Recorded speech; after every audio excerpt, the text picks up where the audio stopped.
7, 10 seconds. And this is what explains the name, because pulsars means pulsating stars. This is one of the very important achievements and discoveries, and besides the interest of the pulsars in themselves, they are also important because the pulsars were discovered in 1967, if I remember properly, at the end of the year.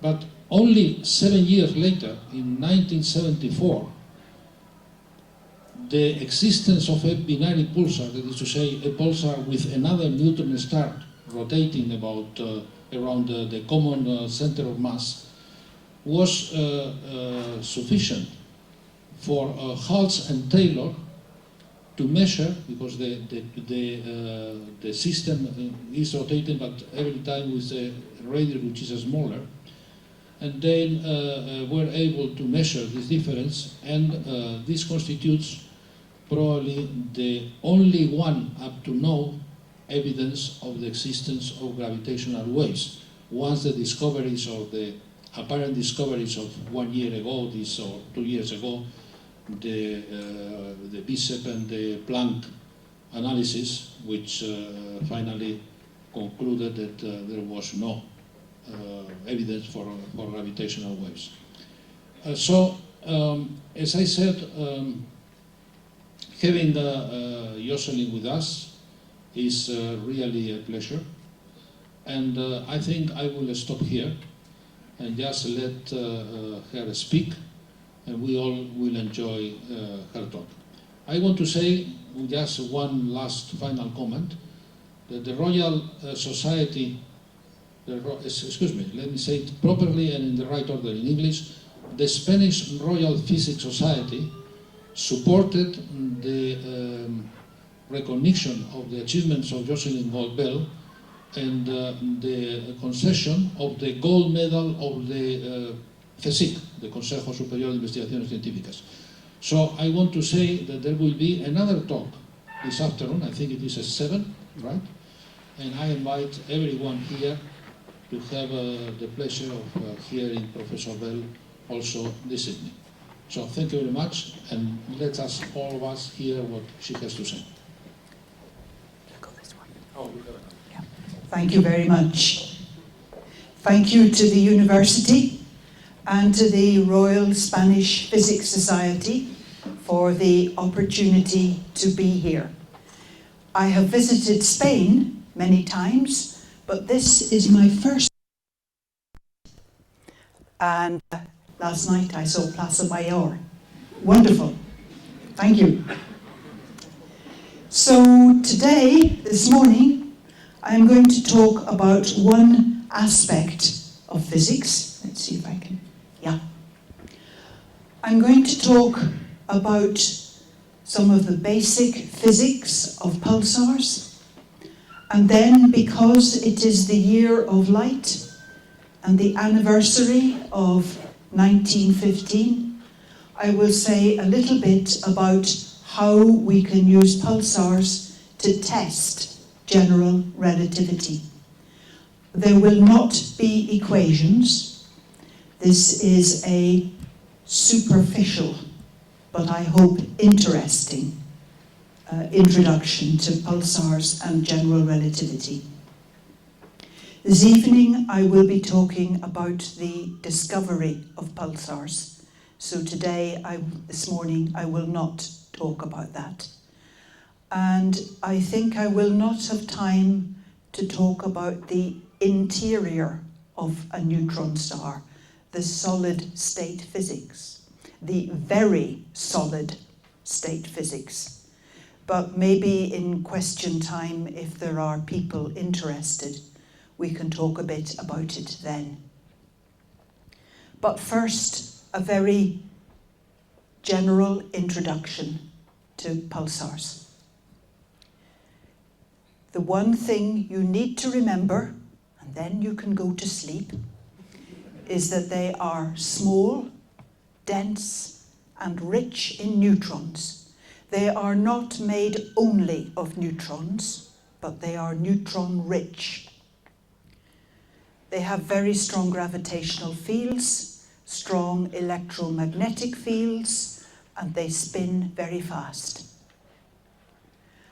And our understanding is that they are formed when a massive star explodes at the end of its life, what is called a supernova.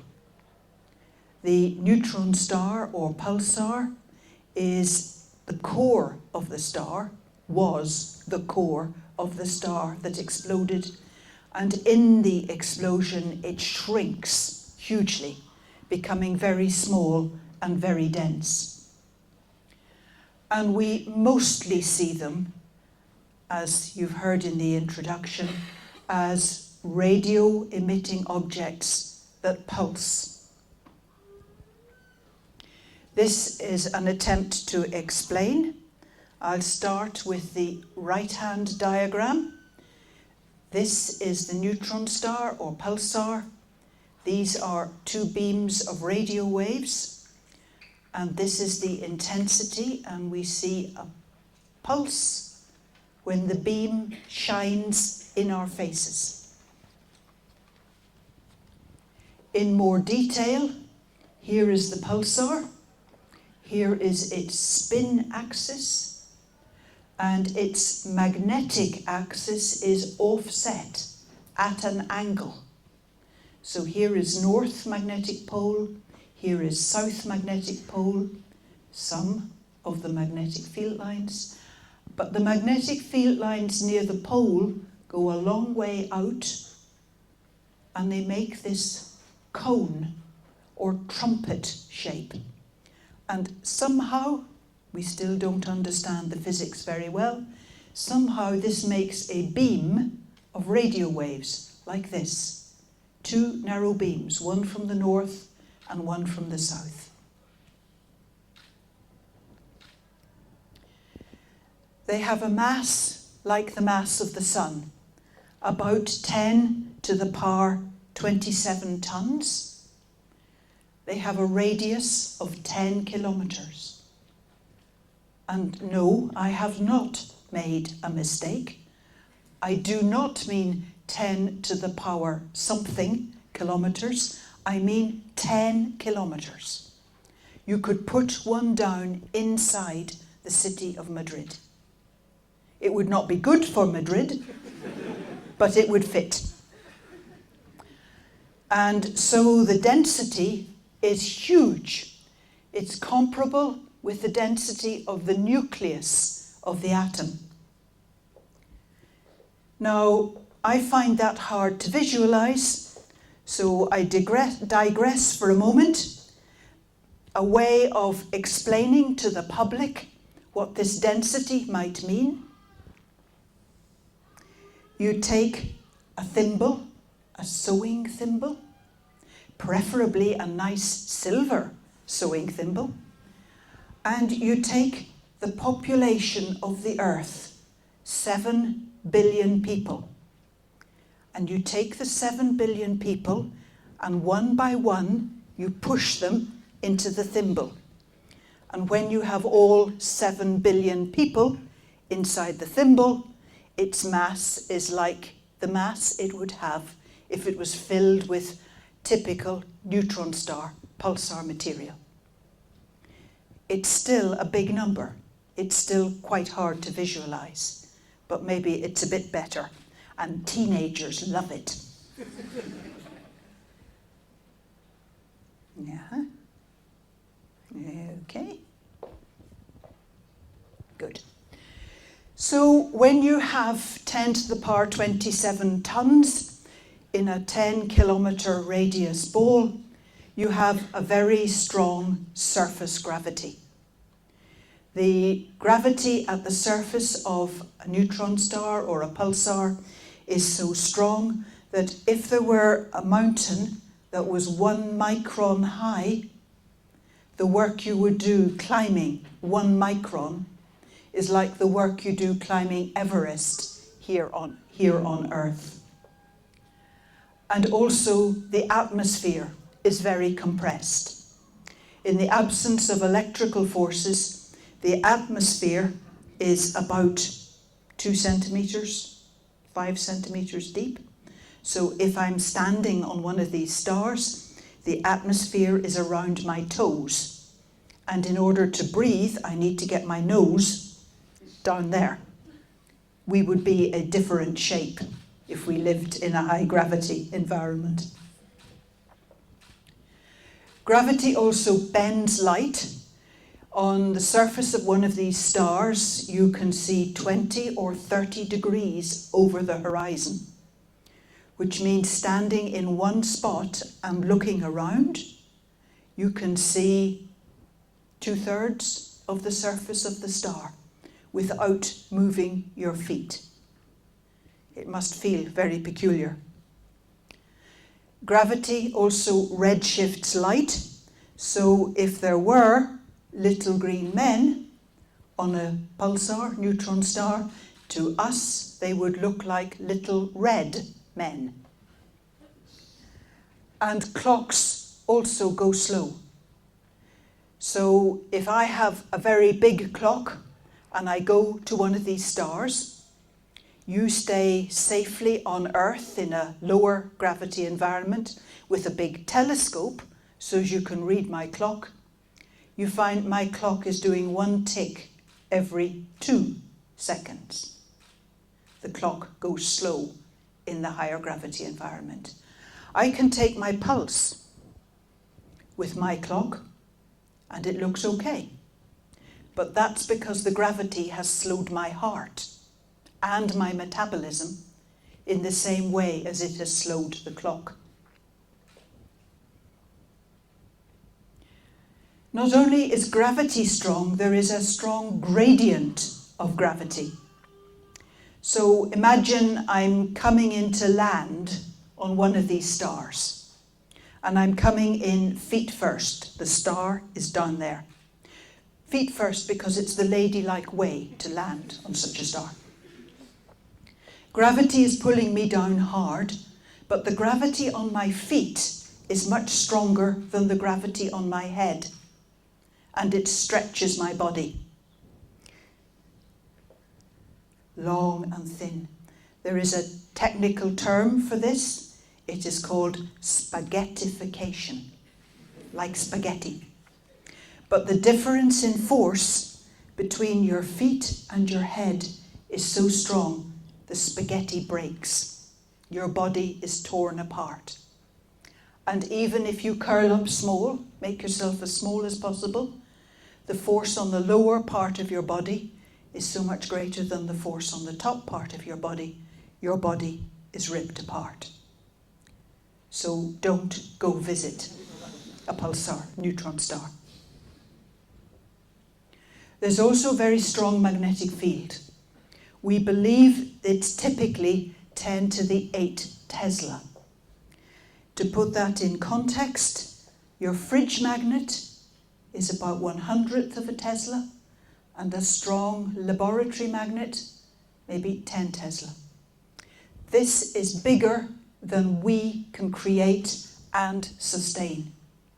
But the pulsar, the neutron star, seems to have this size of magnetic field, and it keeps it for 1 million years, 10 million years, something like that. We don't know how or why or where, but there does seem to be magnetic field. Oh, one more thing. If you spin a magnetic field of that size, you get a huge voltage drop. So the net result is your credit cards get wiped.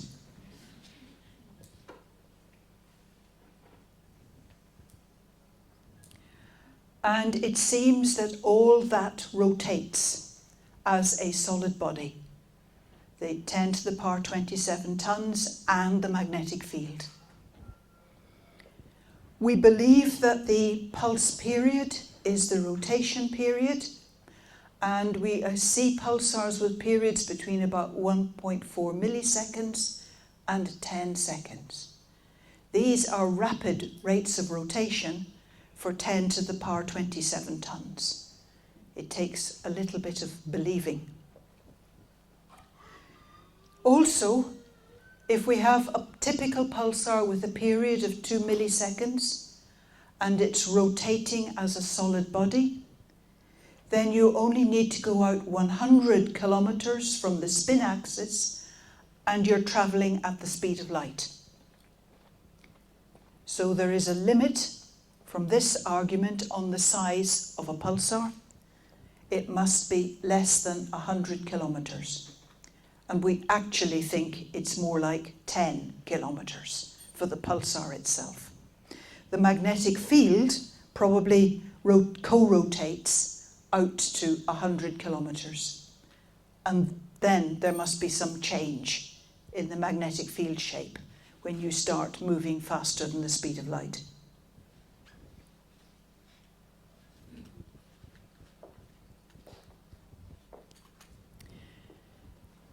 These objects are mostly seen in the radio. A few are seen in optical, visible. Some are seen in X-rays, and a surprising number are seen in gamma rays. This was unexpected, but the Fermi satellite has found a lot of gamma ray emitting pulsars, some that the radio astronomers cannot see or can only see very, very weakly. At the moment, there are about 2,000 pulsars known. Of these, about 20 are visible, about 100 in the X-ray, and about 100 in gamma rays. And of the 2,000, about 150 are in binary systems, as you heard in the introduction, where you have two stars orbiting each other, held together by their gravity, dancing round each other. And I'll talk more about the binaries shortly, but one of them is a pulsar-pulsar binary. We have one triple system, which I will also talk about later, and we have a few with planets. This is one of the puzzling things. The first set of planets found beyond the solar system was planets round a pulsar, an isolated pulsar. We now know it has 3 good-sized planets and 1 little one, maybe an asteroid. And for a long time, that was the only pulsar with planets. The way we get this is by Doppler shift. When a pulsar moves towards you, the Doppler shift shortens the space between the pulsars, shortens the space between the pulses, makes the period smaller. And when the pulsar moves away from you, the Doppler shift lengthens the pulse period. It's very easy for radio astronomers to study the change in pulse period as a pulsar orbits, and you can get the orbit very, very accurately. If you have a pulsar with planets, supposing this is the pulsar, if there are planets going round it, it gets moved just a little bit by the planets. And even if you cannot see the planets, the radio astronomers can tell you how the pulsar is moving, and therefore work out how many planets, how massive, and where they are. We know of 1 or 2 more pulsars with planets, but they are in globular clusters. Globular clusters are very dense clusters of stars where there are interactions. I don't know if in this country you have ever had wife swapping. Is that a phrase you know? Not sure. Okay. Well, maybe you have a star with a planet, and then a pulsar comes nearby, and the pulsar takes the planet away. So the pulsar ends up with a planet. The other systems we know of with planets are in these globular clusters, where maybe the planet is not original, is acquired by the pulsar. but the first pulsar with planets discovered is an isolated pulsar, and those planets must have always belonged to that pulsar. That's quite a problem. I can give you several reasons why there should not be planets round a pulsar, but there are, and at the moment there is only one of these isolated systems with pulsars. And when you have one of something that's a little curious or crazy, it's always very difficult to know what to believe. Okay, so I think the only other thing to say about this slide is we think there are about 100,000 pulsars in the galaxy. They are weak sources, and we have trouble seeing the pulsars in the further half of the galaxy. In the nearer half, we have a good estimate of the number. For the further half, we only see the brighter ones, or the ones that are temporarily brighter. There must be pulsars in other galaxies as well. We know of some in the Magellanic Clouds, which are quite nearby. Beyond that, we have no chance with the present equipment of detecting pulsars in other galaxies. But maybe when Square Kilometre Array comes along, it'll be better and easier. We'll see. Now, the pulsar weighs 10 to the power 27 tons. And when you get 10 to the power 27 tons spinning, it keeps spinning. And it's very difficult to make it change its spin. And so the pulses come round very, very accurately. These things are very good clocks. If you measure the period of a typical pulsar to 15, 16 decimal places, you can see the last decimal place gradually increase. The pulsars are slowing, but it's very, very slow slowing. So they're really good clocks. This gives you the range of period derivatives of pulsars due to their slowing. There's a little bit of noise as well, which I've not described here. But working with this, the period of a typical pulsar has increased about 1 second in the last 80 million years, 70 million years. They are good clocks. And for the first time, we have good clocks distributed through the galaxy. And for the first time, we can start testing Einstein's theories of relativity using these clocks. So I'll say a bit now about some tests of Einstein's general relativity. Aha. Good. So, if we have a pair of stars orbiting each other, they should emit a new kind of radiation that Einstein predicted, called gravitational radiation or gravitational waves. The little video is a simulation of what happens when we have a pair of neutron stars orbiting each other. They send out these waves, these ripples in space-time. They travel at the speed of light. They're transverse waves, says Einstein. They're not absorbed, they're not scattered, but they carry away energy and angular momentum and linear momentum. Now, when you have a pair of stars orbiting each other and gravitational waves are emitted, energy is lost, and the two stars move closer together. And there is more acceleration, and they go round faster. So there's more gravitational radiation emitted.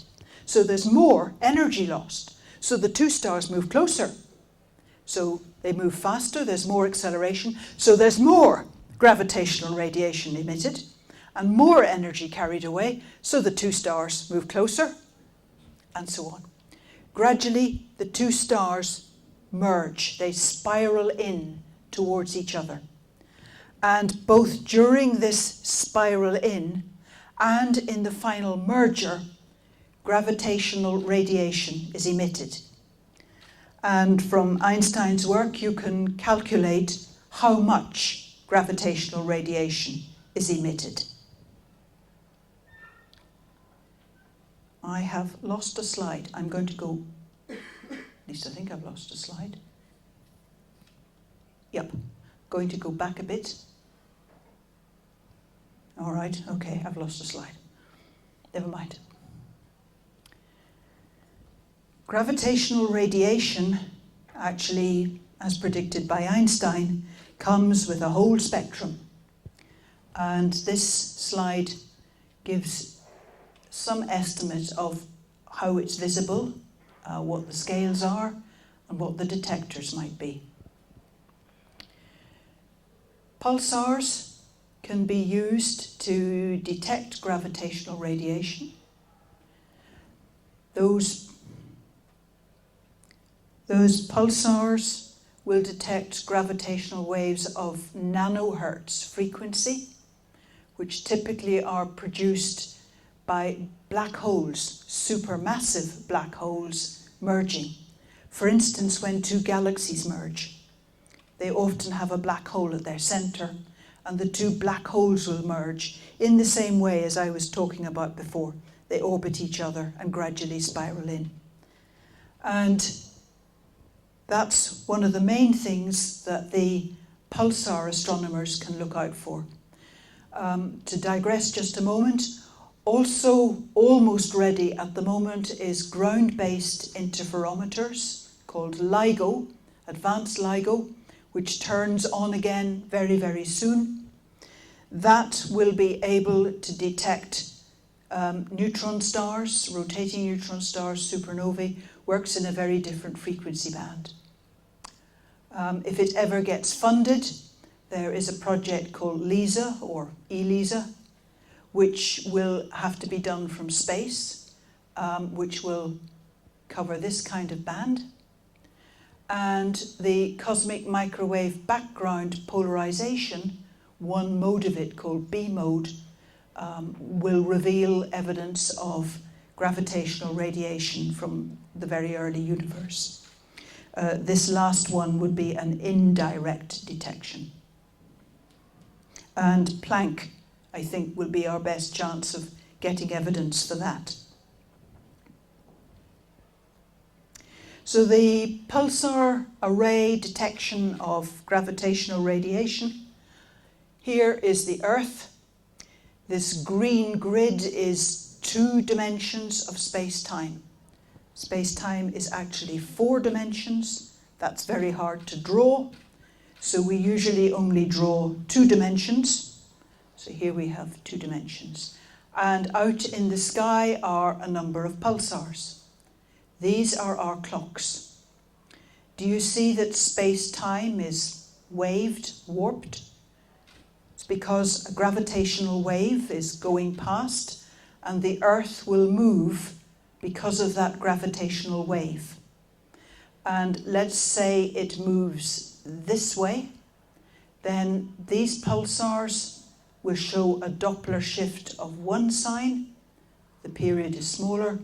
These pulsars will show a Doppler shift of the opposite sign because the period is lengthened.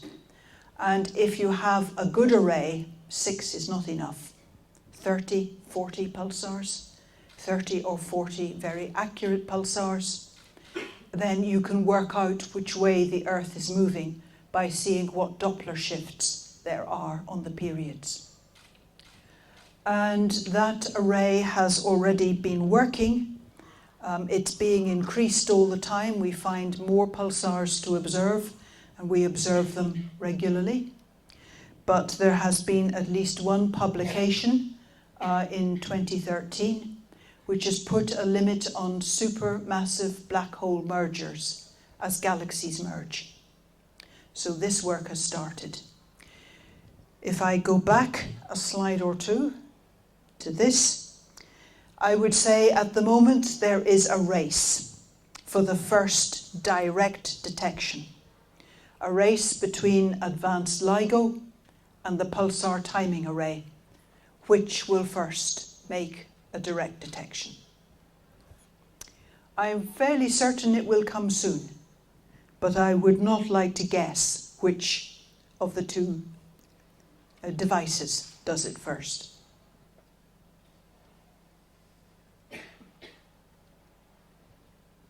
Come on. Okay. So, pulsars in binary star systems, pulsars twinned with other stars. Sometimes the pulsar is twinned with an ordinary star.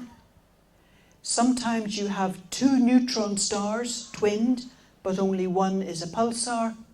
And we have one case of two neutron stars and both are pulsars. The binary pulsar was found in 1974, and unfortunately we named it the binary pulsar. So now when we have two pulsars in a binary system, we have to call it the double pulsar. I think we just have to live with that. Yeah. Uh-huh. I don't want end of presentation. It's not going to go anyway.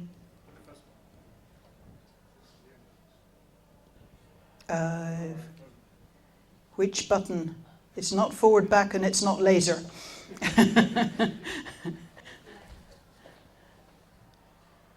Thank you very much. Yes? Oh, this is the slide that I lost earlier. I'm sorry. Back to a pair of neutron stars orbiting each other and gradually spiraling in. The radio astronomer can follow the orbit and the changes in the orbit as gravitational radiation is emitted and the two stars move closer together. The graph has date along the bottom, starting in 1974 and running to about 2009, 2010. And up here is one of the orbital parameters. It's actually the periastron time, but it doesn't matter which it is really. And these dots are the data. Maybe people sitting near the front can see that there are some error bars on these data, but very quickly the technique got better, and by here the error bars are about 5% of the size of the dot. You have to make the dot bigger than the error bars so as you can see it. And the line is not the best fit. The line is the prediction from general relativity if the double neutron star system is emitting gravitational radiation as predicted by Einstein. And you can see that it is a very, very good fit. In 2001, GR, this aspect of general relativity, was good to within 0.5%. It's probably now gone down to about 0.2%. So that aspect of gravitational waves, the prediction of gravitational waves, looks very, very good. But of course, this isn't only seeing the effect of the gravitational waves, not the waves themselves. And the pulsar timing array and the LIGO interferometer are looking for direct evidence of gravitational waves. But it's reassuring that at least Einstein's theory looks right. So it's very encouraging. Okay, then looking at Einstein's theory of gravity, and we're now going to look at the double pulsar, which is where you have two pulsars in a binary system. This is a very close binary system. The orbital diameter is half the sun's diameter. It's very tight binary, and the two stars are orbiting very fast, at a significant fraction of the speed of light. And they are both moving in strong gravitational fields. We've been very lucky in this particular case because the binary orbit is almost edge-on. The orbit could be like that, or it could be at some angle, but this one is almost edge-on. Now, because neutron stars are only 10-kilometer radius, you don't get total eclipses because it's almost edge-on, not exactly edge-on. But you do see the magnetospheres of the pulsars eclipsing each other. The pulsars are rather different ages. One of them is a millisecond pulsar and the other is a very normal pulsar. Now, I don't think this slide tells you much more than you knew already. An artist's impression of the double pulsar system with the two beams. This kind of system has precession, and at the moment, one of the pulsars has precessed sufficiently that we cannot see the beam. So at the moment, it looks like a double neutron star system with one pulsar and one neutron star that is not a pulsar. But actually we know it is a pulsar, and we know that in a few years the beam will precess back into view and we will see both pulsars. So this pulsar has been quite heavily studied, particularly by Michael Kramer in Germany. For binary systems that are not relativistic, you probably know that Kepler tells us that we need 5 parameters to specify the orbit. We need the period, the length of the major axis, the eccentricity, the longitude and epoch of periastron, where the star is on the ellipse at a particular time. But if you have relativistic, like in this case, orbits, then relativity brings in another 5 parameters. And they are gravitational redshift, change in the orbital period, advance of periastron, which I'll illustrate in the next slide, and 2 things called the Shapiro Delay. You may know that a gravitational mass will bend a light ray. The Shapiro delay is the time equivalent of that bending.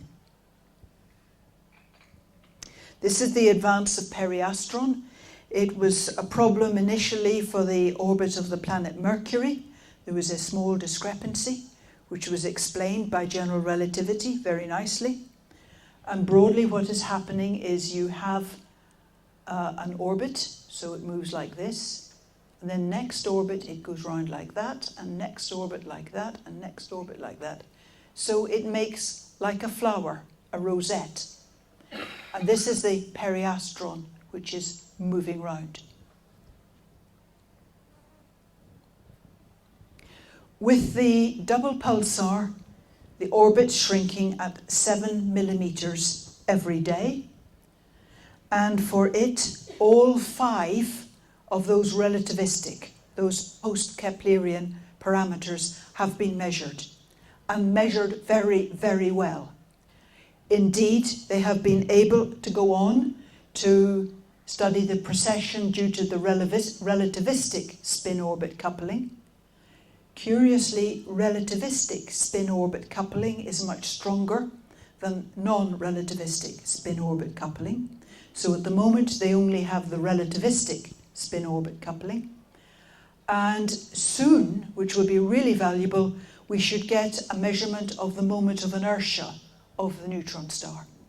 This is an over-constrained system.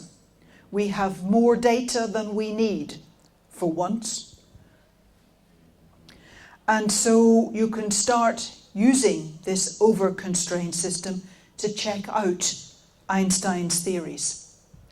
We have a plot here of the mass of one of the 2 stars and the mass of the other 2 stars, and these different lines across the diagram are the constraints placed by all these parameters that have been able to be measured. And if Einstein is right, everything intersects in a point. Here is an enlargement, and you see there is a tiny little area, not quite a point, but it's getting very, very well constrained. It's now, oh yes, this gives you slightly more detail. So omega dot, which is this one, is the advance of periastron. Gamma, I think that's gamma, is the gravitational redshift. There is a change in the orbital period. No, sorry, that's gamma, that one. That's R, that's one of the Shapiro delays. S, which you can hardly see, is another of the Shapiro delays. Period derivative. It's very hard to see on this particular diagram, but anyway, they're all displayed there. And I think the error bars, the bandwidths, are 68% confidence. So the work continues, and the size of this area of intersection gets better and better determined. And currently this is all good to within 0.05%. So the accuracy is improving dramatically. So you might think the job was done. Einstein theory of gravity looks okay. But actually, they continue, because there is a feeling that at some level, gravity is not right. You cannot fit gravitational force in with the other forces. You cannot fit gravitation in with quantum theory. Maybe there is some very, very small effect indicating that maybe another theory of gravity is right, although the space for that is reducing very fast. The last little bit I will talk about is testing the strong equivalence principle. There's various forms of the equivalence principle, but broadly they say that different kinds of objects should fall under gravity at the same rate. So if I were to drop this device and the microphone, they should both hit the floor at the same time. There have been quite a few tests of this in weak gravity. Yeah. So the most famous was done by the astronauts on the moon. Dave Scott, he has a hammer and a falcon's feather, and he's about to drop them, and they hit the surface of the moon at the same time. You can also do it rather more sophisticated way with, for instance, studying the motion of the Earth and the Moon as they orbit the Sun in the Sun's gravitational field. But the advantage of pulsars is you can do this in strong gravitational fields, so you can test the strong equivalence principle. And since we have found a pulsar triple system, this has become possible. What we have, if we look at this bit of the diagram first, we have a pulsar orbiting another kind of star called a white dwarf in this orbit. And the pair of stars is orbiting another white dwarf. Here's a blow-up of the pair of stars, the pulsar and the white dwarf, orbiting each other, and then this pair go round as the white dwarf goes round. So the question is, pulsars and white dwarfs are rather different kinds of objects. Do they respond to the gravity of the other white dwarf in the same way?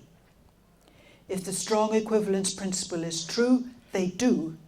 If the strong equivalence principle fails, then the orbit of the pulsar round the white dwarf gradually changes as time elapses.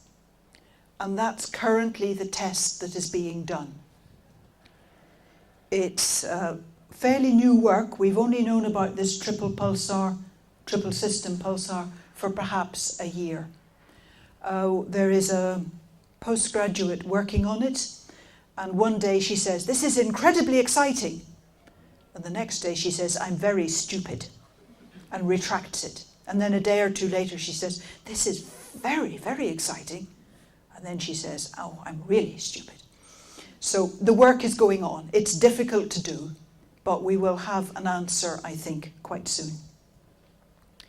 One of the criteria is that the eccentricity of the inner orbit should point towards the outer white dwarf. And it does seem to. But that's not total proof. But this is why we're waiting for the result.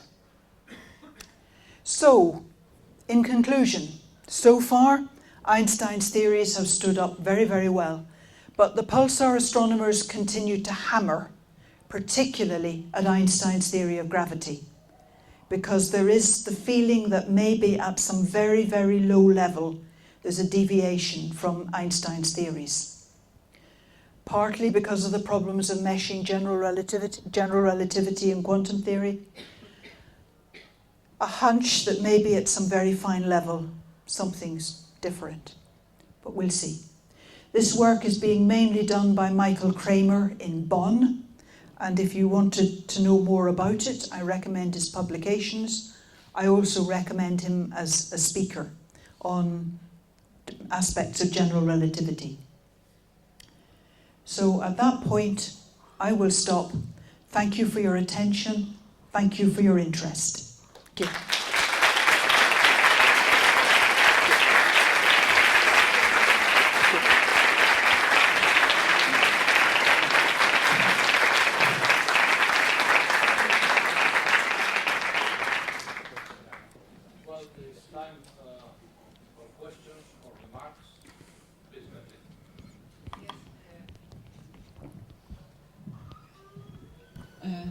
Thank you for your well, as far as I understood, no, I understand in general, one cannot tell how old is a neutron star. And if we cannot tell how old, so maybe this isolated neutron star with the planets that you mentioned, maybe it's very, very old, and in the past was not isolated. It's only that it's very, very old. So I'm sure you and your collaborators have been thinking about it, no? And so why you discard? Apparently, you discard this possibility. We can get an estimate of the age of pulsars. For the professional physicists in the audience, magnetic field of neutron star inclined at an angle to the rotation axis. So the magnetic field goes around like this. From a distance, it looks like this, which gives magnetic dipole radiation, which is how the pulsar loses energy. And making this assumption about magnetic dipole radiation, you can get an indication of the age of a pulsar. And this particular one is fairly average. So then you have to consider its history. To become a pulsar, it went supernova. Before it went supernova, it went supergiant and engulfed its planets. Okay, rocky planets would survive that, probably. But the explosion itself can disrupt a planetary system and is likely to, because more than half the mass of the system is lost. About 90% of the mass of the star goes in a supernova. That's more than half. So the chances are that the planetary system gets broken apart. And the third thing is, with a young pulsar, not only is there a beam of radio waves, there are X-rays and gamma rays. And if that beam were to fall on the planets, it would ablate, evaporate the planets. So there are several good reasons why there should not be planets. I think maybe the best way to get planets is it's a single star, you have the supernova explosion, and some material falls back, goes in a disk around the young pulsar, and that gradually makes planets around the pulsar. But why only one? Why not? I mean, we know of 2,000 pulsars. It's very odd and very intriguing. More questions?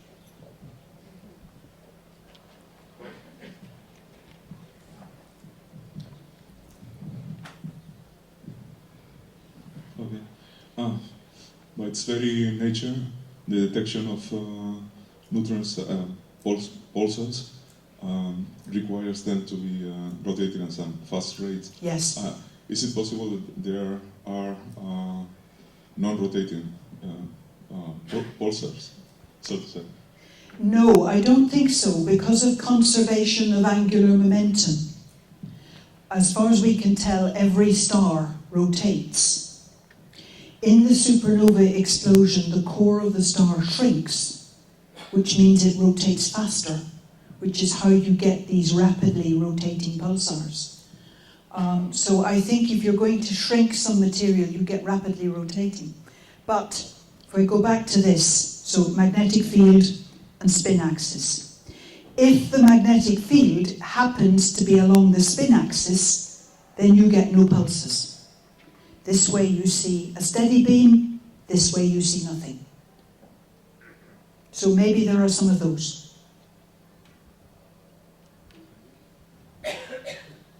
More questions?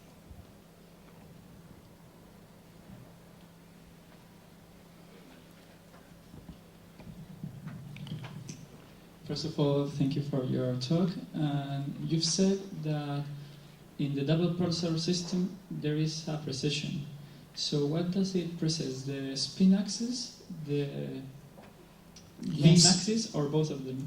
It's the spin axis of the pulsar that gradually cones around, and therefore also this changes its angle. So for a while the beam does not shine in your eyes, and then it precesses back again, and it's okay. Okay, but the angle between the spin axis and the beam is the same always? We believe so. I mean, it's not the same for every pulsar, but while that pulsar is precessing, it does not change.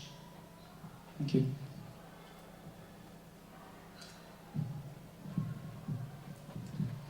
Hello, thank you for the talk. A very simple question. Do you have any estimation of the fraction of neutron stars that are pulsars? No, I don't think we do. X-ray astronomers see neutron stars in binary systems as one kind of X-ray binary. There are probably still not as many of those as there are pulsars. We see a few pulsars that are isolated and are accreting material from the interstellar medium and getting a little bit warm and therefore shining a little bit in X-rays that way. But I cannot think of any other way to see a neutron star. They are so small that their black body radiation is normally very, very small. Yeah, but even from a theoretical point of view, how many? Yeah, at the moment, supernovae and so on. At the moment, we don't fully understand pulsar evolution, and we don't understand how different kinds of pulsar relate to each other. But we have a problem at the moment with the supernova rate and the number of pulsars. So there's not a lot of room to maneuver, as we understand at the moment. I see. Thank you. Any more questions? So you mentioned that rotation is like a solid body or something like that, but they have strong magnetic fields. So what is the origin of the magnetic fields in pulsars? If I take just a minute or two to talk about the insides of pulsars, you will discover that that's a very difficult question. We have 10 to the power 27 tons in a 10 kilometer radius. Average density is like density of the nucleus, but actually there is a range of density of 10 orders of magnitude between the surface of the star and the center of the star. And the center of star is perhaps at 10 times nuclear density. So there's a huge range of physics in that 10 kilometers. And it starts off quite normally, body-centered cubic crystal. But then they get more and more neutron-rich as you go in. And then the nuclei get so fat with neutrons that the neutrons drip out of the nuclei. And you have neutrons floating around, which can be superfluid, like BCD theory, but for neutrons. However, there are probably also some protons and some electrons, so they are superconducting, and they will block out the magnetic field. So, big question then, where is the magnetic field rooted? Another complication is that complicated magnetic fields look like dipole fields at a distance. But actually the field may not be dipole. There may be multipole as well as dipole. And maybe the multipole is, a bit like sunspot magnetic fields, quite localized. So, we don't know. We can't go there. We can only observe and think, and it's a big, big question. And nor do we know if the magnetic field evolves. Maybe it changes with time. The only piece of evidence we have is that sometimes the magnetic field can be buried. If the star accretes a lot of material, then the magnetic field seems to get lower. But that doesn't answer your question either. One more question. Well, if not, maybe I'll ask one. When you were discussing the pulsars, this very accurate cross, you gave the figure of how much the period would represent. Yes. I don't remember, but it was extremely accurate. And you refer as a comparison that this would be what would have changed since the era of dinosaurs. Mm-hmm. But this is 65 billion. Yeah. Yeah. And my recollection is that pulsars also can die. Yes. And the lifetime Yeah. of a pulsar would be more or less 65. like 100 million years. Mm-hmm. Yeah. But this very tiny figure Mm-hmm. would imply that this pulsar will be alive much more time, will be living much more time. So I have a contradiction in my mind. I do not know whether I'm missing something. No, you're okay. It's right. The pulsars usually are born in the supernova explosion with periods of milliseconds, and with the higher p dot, higher period derivative. But as they age, the period derivative drops to the lower value, and they die at 5 seconds, 10 seconds, something like that.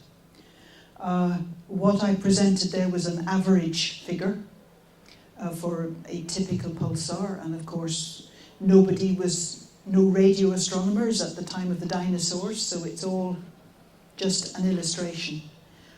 But in fact, the numbers do work okay because they start with the faster period derivative, the faster slowdown, and that gets them to the end point within time. So yes, typical age, 100 million years, and these fantastically small period derivatives. It does work. Really related with the fact that if this is the age, most of the pulsars have died. Well, that's an interesting question, and if they only last for 100 million years, and there have been supernova through most of the age of the universe, there must be a lot of dead neutron stars rattling around in the universe. Yes. Yep. That's true. Okay, so let's thank our speaker, Professor Bell, once again for this